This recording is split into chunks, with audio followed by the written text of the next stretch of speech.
Dari contoh kasus yang saya uraikan itu, dan dengan memakai workflow yang biasa saya pergunakan, jadi yang pertama kali saya akan lakukan adalah membuat deskripsi sederhana dari fitur tersebut. Jadi salah satu fitur pertamanya adalah untuk menerima bacaan, kan bacaan dari sensor ke server. Jadi sensor mengirim bacaan ke server. Jadi saya namakan fitur ini bacaan. Dan data yang harus dikirim oleh si sensor ke server adalah pertama sekali ID, ya harus ada ID. Kemudian kita tidak tahu ini berasal dari sensor yang mana, kapan bacaan tersebut dilakukan. Jadi kita juga harus tahu, jadi jangan salah kita menerima data, ini data dari tanggal, jam, detik, dan sebagainya, kapan gitu kan. Terus bacaannya, nilai, jadi nilainya mungkin 30,21. Satuannya apa? Satuannya tergantung dari sensor apa. Dan jenis sensor ini bisa di lookup oleh server nantinya berdasarkan ID dari sensor tersebut. Jadi kalau ID 2357 ini adalah temperatur suhu, jadi 30,21 derajat.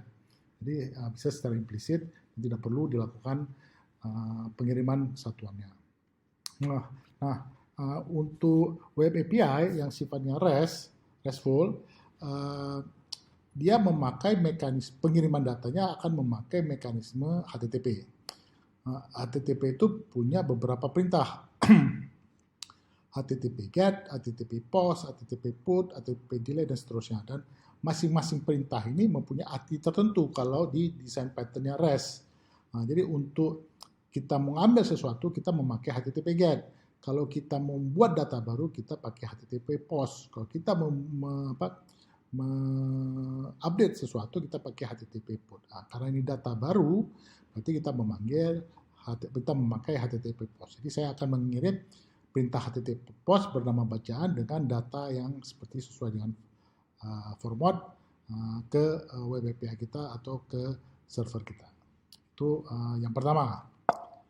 Yang kedua adalah kita ingin mengirim status baterai, misalnya status baterai kita kasih warning, status baterai udah rendah kali nih, perlu dilakukan sesuatu. Jadi namanya saya namakan baterai karena ini saya berkaitan dengan baterai tersebut. Jadi saya hanya ada perintah baterai dan tidak ada lain lagi yang akan mengirimkan status baterai. Data yang akan dikirimkan adalah ID, jadi supaya tahu ini punya sensor yang mana. Jadi jangan salah sensor. Kapan pengiriman data ini? Jadi supaya dia ini kan informasi ini kan time constraint. Penting saat ini, kalau sejam lagi nggak akan penting, atau sejam sebelumnya nggak begitu penting, tapi saat ini penting karena dia udah mendesak sekali status baterainya. Jadi dan datanya ada field data yang mengatakan berapa tingkat status daya di baterai. Dalam hal ini mungkin 12,34 dan satuannya ada persen, jadi 12,3% lagi sisa daya di baterai. Ini kita pakai put. Kenapa? Karena saya mengupdate data status baterai saya di server, ya kan? Jadi kapan kita tahu post dengan put ya tergantung dari rancangan aplikasi kita. Kalau kita menyimpan status baterai secara kontinu, berarti kan kita harus update. Oleh karena itu kita pakai put. Tapi kalau kita cuma mengirim status baterai secara kontinu, tidak melakukan update, ya kan kita pakai post. Tapi dalam hal ini aplikasi saya ada satu fitur untuk melihat status dari baterai tersebut, kan? Jadi yang hidup terus di aplikasinya. Oleh karena itu statusnya diupdate. Karena diupdate maka saya pakai put. Terus fitur ketiga adalah kebalikan. Saya kalau tadi alam mengirim data, sekarang si sensor menerima data. Jadi saya mengirim sample rate. Jadi seberapa sering si alat tersebut membaca data, ya. Mungkin dari sebelumnya 60 detik, 60 menit jadi 30 menit dan seterusnya. Jadi nama fungsinya itu, nama API-nya itu saya sebutin sebagai sample rate, sample underscore rate. Karena kalau saya pakai underscore karena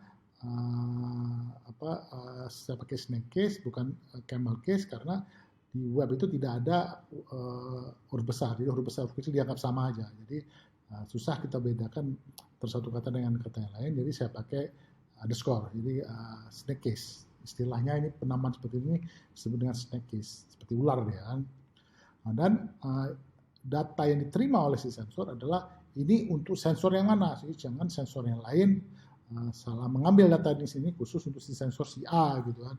Ini baca ini pesan untuk si B seperti surat kan, atau email kan ada alamat yang dituju, jadi jangan salah diterima oleh orang yang salah gitu, yang dibaca oleh orang yang salah. Terus rate-nya, jadi saya mengubah rate-nya menjadi 60 atau ini adalah tipenya adalah float, jadi bisa jadi 30,5 detik misalnya dan seterusnya. Dan satuannya adalah detik, saya tetapkan terus satuannya adalah detik. Karena ini diambil oleh jadi sifatnya itu pull, jadi bukan di push oleh server ke alat, tapi alat menarik informasi ini dari server. Jadi istilahnya di pull, ditarik oleh alat informasi ini. Di secara rutin nanti alat akan menarik informasi ini, perintah-perintah ini. Jadi karena dia menarik informasi, jadi kita pakai HTTP GET. Ya, kita bukan mengirim informasi, mengupdate informasi, tapi kita menarik informasi. Jadi kita pakai HTTP GET.